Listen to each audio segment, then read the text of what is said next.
Good morning everyone. তো বাইরে আজকে ওয়েদারটা খুব ভালো, ঝলমলে সুন্দর একটা রোদ উঠেছে। তো মিস্টার হালদার গেছে হচ্ছে বাজারে, এখনও আসেনি। এখন ঘড়িতে বাজছে হচ্ছে 11:30 বাজতে, দেখা যাক কতক্ষণে বাজার থেকে আসবে। ওরা তো আগেই আসবে।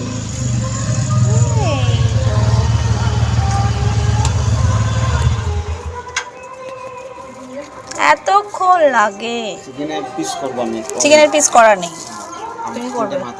বাজারে গেলে তো পুরো বাজার তুলে নিয়ে আসে, সবজি বাজার সব। তো খাওয়া দাওয়া এই কমপ্লিট হলো। মা বাতাবি লেবু ছাড়িয়েছিল, ইনশাল্লাহ দুদিন আগে এনেছিল বাতাবি লেবুটা। তো আজকে বাতাবি লেবুটা মানে লাল ছিল না, কিন্তু খেতে খুব ভালো। তো সবার খাওয়া হয়ে গেছে, মা আমার জন্য রেখেছে। আমার একদম ভালো লাগে না বাতাবি লেবু খেতে, সেদিনকে চাপে পড়ে খেয়েছিলাম, আজকেও তাই মা বকছে না খেতে হবে।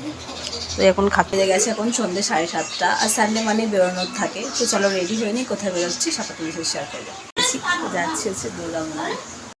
সব কিছু মানে কি কি নেবো, সংসার করে নিয়েছি তাহলে আবার সব কিছুই